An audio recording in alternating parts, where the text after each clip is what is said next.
रायगढ़ जिला सदर महकुमा कैलाश होटेल ठारे ओडिशा ड्राइवर महासंघ सांबादिक सम्मेलन बैठक अनुष्ठित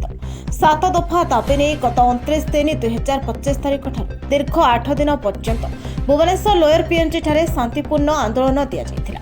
गत सरकार ड्राइवर संघ को भुआ बुलाई देथिबा बेले वर्तमान सरकार को ऊपर आशा भरोसा नहीं शांतिपूर्ण आंदोलन करी गुहारी करथिले, किंतु कोनोसी सफल मिली नथिबा बेले साधारण जनता स्कूल कॉलेज असुविधा देखि आंदोलन ओहरिथिले। राज्य साधारण संपादक आदित्य प्रसाद बेहरा को निर्दोष रे गिरफ्त करा जायछि। प्रशासन को ड्राइवर संघ तरफ अनुरोध करा जाउछि तुरंत राज्य साधारण संपादक को छाड़ी दिया जाऊ, नचेत आगामी दिन में तीव्र आंदोलन सह आखचक बंद करा बोली चेतावनी देथिले। सभापति जितेन्द्र नायक, उपसभापति कानुकोड़, संपादक वीरेन्द्र तुरुक, संपादक केतन पाणी, कोषाध्यक्ष सीमाद्री उलाका, उपदेष्टा ए नागभूषण राव, जोगीजीवन नायक सह अन्य ड्राइवर माने बैठक में उपस्थित रही प्रशासन को अनुरोध करने चेतावनी देथिले। सभापति जितेन्द्र नायक कौन कहते शुणी नियंतु। रायगढ़ जिला प्रतिनिधि छबिल लिमा रिपोर्ट, आवाज ओडिशा।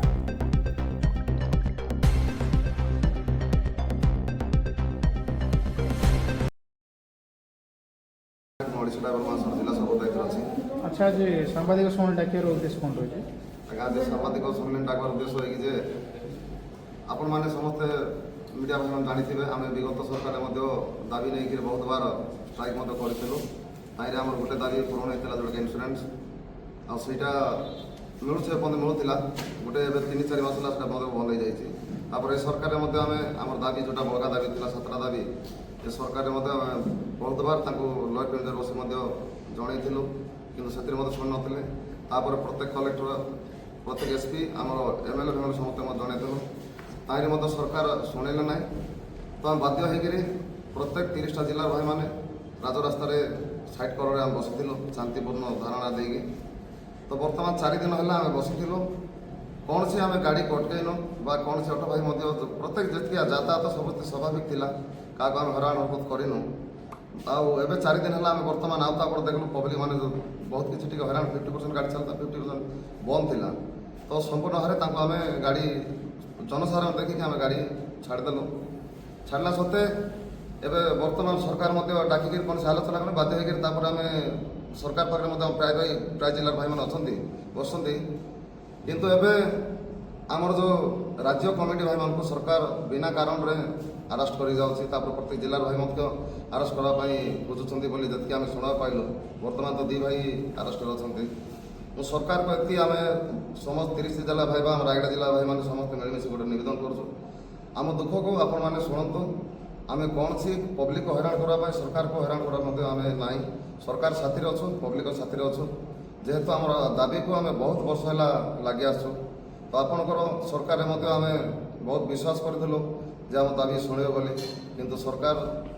बिल्कुल शुणिले तापर आमको सरकार आमको जो स्ट्राइक स्थल पब्लिक मान को आणिक हैरान हरकत चेष्टा करुले किंतु आम सतर्क सह आम निज निज ओहरी गलु स्ट्राइक रू आमर जो भाई मान को अरेस्ट करा छड़ा जाओ आ जो भाई मान को अरेस्ट करवा कथा जगह नोटिस देखते से अरेस्ट न करूँ जदि ए भाया सरकार करें तो निहाती भाव में आगामी दिन में बहुत सिचुएसनटा खराब हम आम ड्राइवर भाई मैंने 30टा जिला सब आलोचना करूँ सरकार को आपन माध्यम ये अनुरोध करी कौन से भाई का अरेस्ट करूँ ना जो भाई का अरेस्ट कर छड़ा दि जाओ। गोटे प्रश्न 11 तारीख दिन कांग्रेस नेता राहुल गांधी जो आसते बस ड्राइवर महासंघ सेदिन थाना पूरा आंदोलन बंद कर तो विजय विगत से आम जो राहुल गांधी प्रोग्राम थी ताईर आम भक्त दास जे राज्य सभापति अच्छे नोटिस आम दाबी पत्र देते से कही भाई आम 11 तारीख दिन राहुल गांधी प्रोग्राम अच्छे आप भाई जब करेंगे तो हेनी बोली आम जी आशा था जे सरकार आम 2 दिन भर दाबी शुणे बोलिकी किंतु शुणिले नहीं तो 3 दिन बेलू आमर जो संगठन माध्यम जो भाई अच्छा से जाना आ जो भाई आम संगठन बाहर अच्छा से कांग्रेस गाड़ी नहीं गले आम कौन से रखिनु जेहेतु गोटे संगठन गोटे राजनेता उद्देश्य से आसती प्रत्येक गोटे बहुत बड़ नेता आसते रखिले से आम खराब हम तापर गंजर आम भितर डिस्टर्बेंस क्रिएट हो बोले आम रखिनु छाड़देलु आम सहित आम ना आपण मैंने देखुथे जिते बड़े आम स्ट्राइक करूँ कौन से दल आम ना आम स्ट्राइक जगह आसती ନା ତାଙ୍କ ସହିତ ମିଳିତ ଭାବରେ ନା କୌଣସି ଆମର ନାହିଁ। ଆମେ ସମସ୍ତେ ଅଛୁ, ସବୁ ଦଳରେ କିଏ ଅଛନ୍ତି ନ ଅଛନ୍ତି ଆମେ ଜାଣିନୁ, କିନ୍ତୁ ଆମ ସଂଗଠନ ହେଲେ ଆମେ କୌଣସି ଦଳ ସହିତ ନାହିଁ। ଯେତେବେଳେ ଯେଉଁ ସରକାର ଅଛି ସେ ସରକାର ସହିତ ଆମେ ସଦାବେଳେ ରହୁଛୁ ଆଉ ରହିକି ମଧ୍ୟ ଆସିବୁ, କିନ୍ତୁ ଆମର ହକ୍ ମାନ ସମ୍ମାନକୁ ଆମେ ଲଢ଼ିବା ପାଇଁ ମଧ୍ୟ ଆମେ ଲଢ଼ୁଛୁ, କିନ୍ତୁ ସରକାର ଆମ ପାଖରେ କୌଣସି ସରକାର ମଧ୍ୟ ଶୁଣୁନାହାନ୍ତି।